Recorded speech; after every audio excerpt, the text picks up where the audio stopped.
সুপ্রিয় ভিউয়ার্স, বরাবরের মতো স্বাগত জানাচ্ছি নতুন আরেকটি ভিডিওতে। আজকের এই ভিডিওতে আমরা যে বিষয় সম্পর্কে আলোচনা করব সেটি হচ্ছে এইচএসসি বিএমটি সেকেন্ড ইয়ার বা দ্বাদশ শ্রেণীর জন্য 2025 সালের সিলেবাস অনুসারে মার্কেটিং নীতি এবং প্রয়োগ 2 এর যে সিলেবাসটি রয়েছে সেটি নিয়ে আলোচনা করব। আর আপনারা যারা মার্কেটিং নীতি প্রয়োগ 2 এর যে উত্তর সহ সুপার সাজেশনটি রয়েছে 34 পৃষ্ঠার, এখানে প্রতিটি অধ্যায়ের উপর সংক্ষিপ্ত প্রশ্ন এবং রচনামূলক প্রশ্ন রয়েছে সিলেবাস অনুসারে।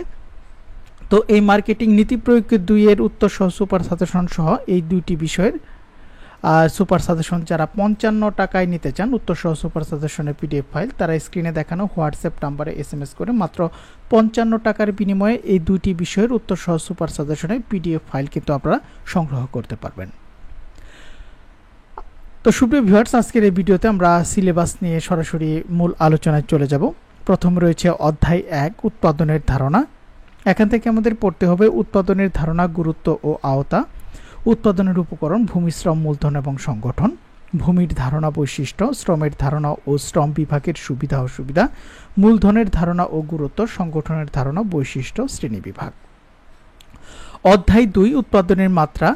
উৎপাদনের মাত্রার ধারণা ও গুরুত্ব, মাত্রাজনিত ব্যয় সংকোচন ধারণা, ক্ষুদ্র এবং মাঝারি এন্টারপ্রাইজের সুবিধা অসুবিধা, বৃহদায়তন এন্টারপ্রাইজের সুবিধা অসুবিধা। পণ্য ডিজাইন এবং উন্নয়ন। এখান থেকে আমাদের পড়তে হবে পণ্য ডিজাইন এবং উন্নয়নের ধারণা, গুরুত্ব, নতুন পণ্য উন্নয়ন প্রক্রিয়া, অ্যাসেম্বলিং এবং কাস্টমাইজেশন, নতুন পণ্য উন্নয়নের বিবেচ্য বিষয়সমূহ, পণ্যের মান নিয়ন্ত্রণ, বিএসটিআই ও আইএসও এর ভূমিকা।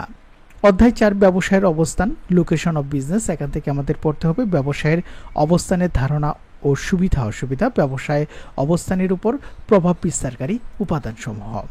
অধ্যায় 5 বিজ্ঞাপন থেকে আমাদের পড়তে হবে বিজ্ঞাপনের ধারণা, বিজ্ঞাপনের মাধ্যমের প্রকারভেদ, বিজ্ঞাপন মাধ্যম নির্বাচনে বিবেচ্য বিষয়সমূহ। অধ্যায় 6 ব্যক্তিক বিক্রয় থেকে আমাদের পড়তে হবে ব্যক্তিক বিক্রয়ের ধারণা এবং গুরুত্ব, আদর্শ বিক্রয় কর্মীর গুণাবলী, বাংলাদেশে ব্যক্তিক বিক্রয় পেশার বর্তমান এবং ভবিষ্যৎ। এরপর রয়েছে অধ্যায় 7 বিক্রয় প্রসার। এখান থেকে আমাদের পড়তে হবে বিক্রয় প্রসারের ধারণা ও পন্থাসমূহ, বাংলাদেশের বহুল ব্যবহৃত ও জনপ্রিয় বিক্রয় প্রসার কৌশল সমূহ। অধ্যায় 8 থেকে আমাদের পড়তে হবে গণসংযোগের ধারণা, গুরুত্ব, গণসংযোগের হাতিয়ার সমূহ, বাংলাদেশে গণসংযোগ পেশার বর্তমান এবং ভবিষ্যৎ। অধ্যায় 9 প্রত্যক্ষ মার্কেটিং থেকে আমাদের পড়তে হবে প্রত্যক্ষ মার্কেটিং এর ধারণা এবং প্রত্যক্ষ মার্কেটিং এর সুবিধা অসুবিধা। এরপর রয়েছে অধ্যায় 10 মার্কেটিং প্ল্যান। এখান থেকে আমাদের পড়তে হবে মার্কেটিং প্ল্যানের ধারণা এবং গুরুত্ব, মার্কেটিং প্ল্যান টেমপ্লেটের ধারণা, মার্কেটিং প্ল্যান টেমপ্লেটের বিষয়বস্তুর সারসংক্ষেপ, ব্যবসায়ের সংক্ষিপ্ত বিবরণ, পণ্য বা সেবার বর্ণনা, মার্কেটিং পরিকল্পনা। তো আমরা একটু দেখে নেই পরীক্ষার কি ধরনের প্রশ্ন থাকবে এবং কয়টি প্রশ্ন দিতে হবে। রচনামূলক 10টি প্রশ্ন থাকবে, 5টি প্রশ্নের উত্তর দিতে হবে, 5 × 40 অর্থাৎ একটিতে 8 নাম্বার করে। আর সংক্ষিপ্ত প্রশ্ন 10টি প্রশ্ন থাকবে, 5টি প্রশ্ন দিতে হবে, প্রতিটি প্রশ্নের মান হচ্ছে 4। তাহলে রচনামূলক অংশে 40 এবং সংক্ষিপ্ত প্রশ্ন হচ্ছে 20 অর্থাৎ 60 মার্কের পরীক্ষা।